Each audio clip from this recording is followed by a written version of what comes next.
sekarang kita bicara anggaran dan ekonomi ya. Jadi orang IT juga harus bisa belajar ekonomi juga nih, tentang ekonomi. Dari mana sih anggaran-anggaran itu?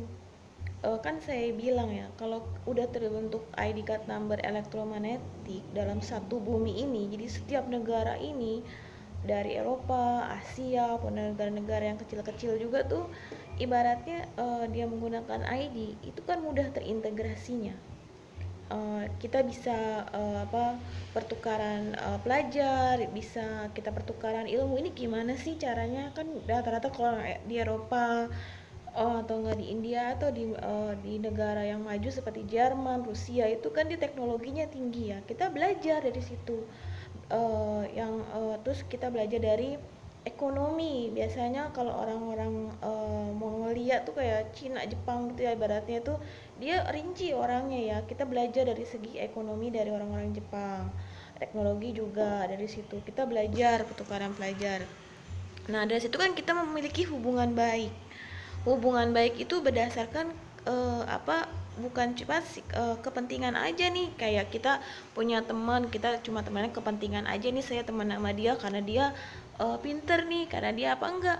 Kita simbiosis mutualisme, kita juga harus memiliki skill walaupun kita ibaratnya bukan negara Eropa, kita masukkan ke dalam negara Asia gitu ya. Kita juga punya skill. Negara saya bagus, ini maju gini-gini, kita membanggakan negara kita sendiri gitu. Berarti uh, kelebihan-kelebihan apa yang kita punya dari diri kita sendiri, negara kita yang kita punya, dan keterampilan apa, skill yang kita punya untuk kita bisa prestasikan ke seluruh dunia. Misalnya ID card number Toman dipresentasikan ke seluruh dunia nih. Misalnya ada yang gini, saya bisa mempresentasikan ID card ini ke seluruh dunia, silahkan.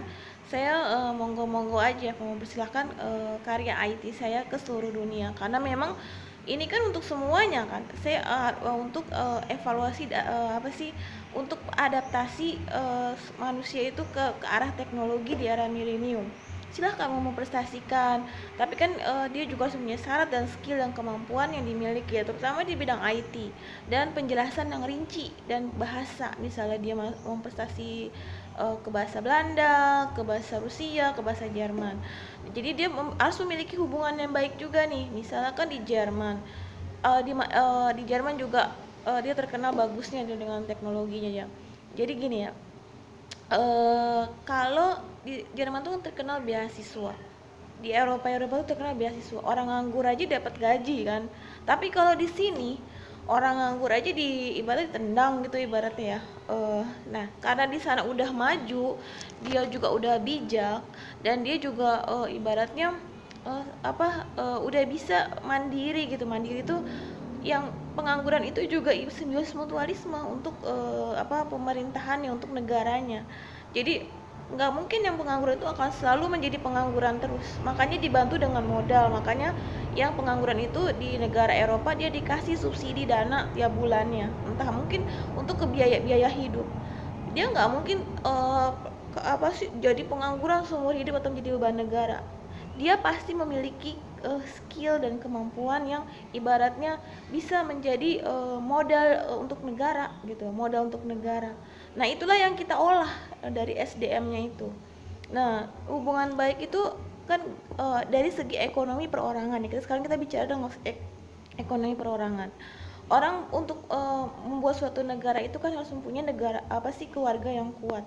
Keluarga yang kuat tuh apa? Dari istilah keluarganya tidak pernah bercerai, kuat terhadap agamanya, kokoh gitu ya, tidak ibaratnya memiliki prinsip hidup bahwa saya tidak main-main, saya serius menjalani kehidupan.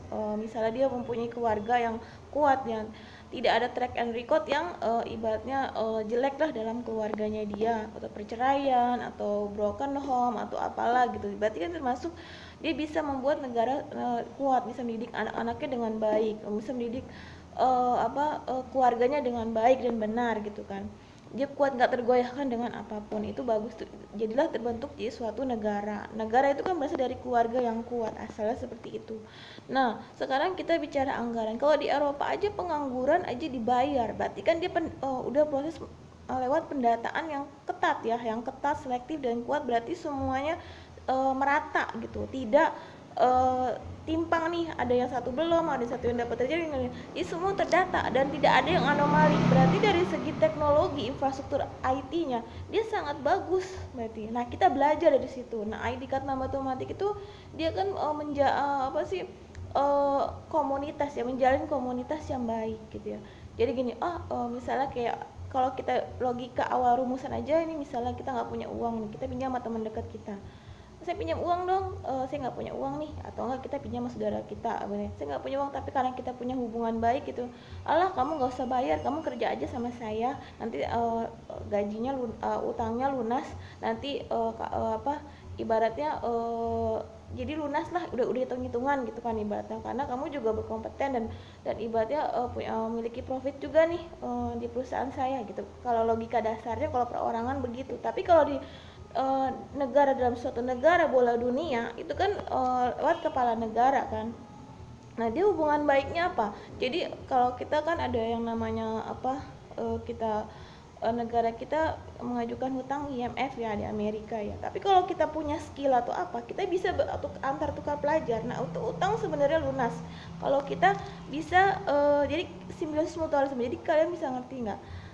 Jadi simbiosis mutualisme. Jadi utang itu bisa dibayar dengan skill kita dan sama-sama saling menguntungkan. Kadang kamu kerja sama saya bisa mau kamu jadi balik-balikan, dan itu utangnya kan tetap dihitung walaupun dia dalam status relasi pertemanan, relasi hubungan baik antara negara dan negara. Jadi kita bicara ekonomi begitu aja, karena memang untuk membiayai kehidupan kita membutuhkan modal dari perbankan, bukan biaya perkawinan, biaya pendidikan, kita perlu bantuan dari perbankan. Nah, dari perbankan itulah kita punya hubungan baik. Nah, hubungan baik itu yang kita jalin.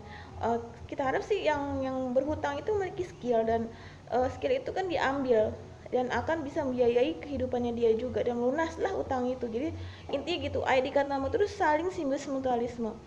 Jadi Arab mengerti ya maksudnya gitu kan. Nah, terus kita bahas tentang apa lagi tuh, tentang cara bagaimana kita mempresentasikan ke seluruh dunia. Cara kita presentasikan biasa aja gitu, presentasiin bahwa kita adalah penemu dan pencipta ID card number magnetik di negara kita nih. Kita juga mempunyai keahlian yang tidak kalah tinggi juga dibanding negara-negara yang lain. Kita juga mempunyai integritas yang tinggi dan tanggung jawab serius dalam menghadapi masalah. Kita juga mempunyai negara hukum yang kuat untuk melindungi rakyat-rakyatnya. Kita juga memiliki data-data yang akurat. Kita tidak sembarangan dan sangat selektif dalam jadi itulah yang dihitungkan. Itu jadikan menjadi bagus nih temannya nih, saya cocok menjadi teman saya nih gitu ya, cocok menjadi hubungan baik saya. Nah, itu yang kita perlukan di masa depan. Nah, itu adalah dasar buat pembentukan di era milenium. Kalau di Indonesia kan kalau pengangguran tidak dibayar kan, mereka harus membiayai diri mereka sendiri. Makanya Indonesia itu saya kritis terlalu banyak korupsi dan sukuisme. Jadi mereka itu mau menjadi penguasa cuma golongan suku-suku tertentu doang, tapi yang lain tidak boleh menjadi penguasa. Karena kan kita 34 provinsi ya, semua orang tuh berhak digilir untuk menjadi penguasa, mau itu suku Jawa, suku Sumatera, suku Sulawesi, pokoknya 34 provinsi itu, Papua atau apa, berhak untuk menjadi penguasa sesuai dengan kompetensi yang dia punya. Dia otomatis yang pasti yang jujur, yang track recordnya yang bagus, yang adil dan amanah. Nah, itu. Jadi yang saya bilang kalau dalam perorangan itu kita untuk membentuk suatu keluarga melalui lewat perbankan ya, modal pernikahan, modal pendidikan, modal buat wirausaha untuk semua. Nah, itulah yang kita jadi hubungan, anggap aja tuh perbankan itu adalah teman, sahabat. Nah, kita bagaimana cara bisa simbiosis mutualisme, kayak negara-negara bisa simbiosis mutualisme. Kita punya simbiosis mutualisme, kita punya skill nih yang bisa diandalkan, kita punya kemampuan bisa diandalkan, kita punya kejujuran, integritas yang tinggi, tanggung jawab serius terhadap dalam menjalani misi dan tugasnya. Itu yang penting. Jadi nah, utang-utang itu akan lama-lama akan terkikis dan lunas. Jadi cara perincian lunas. Nah, sekarang untuk bahas orang-orang yang korupsi.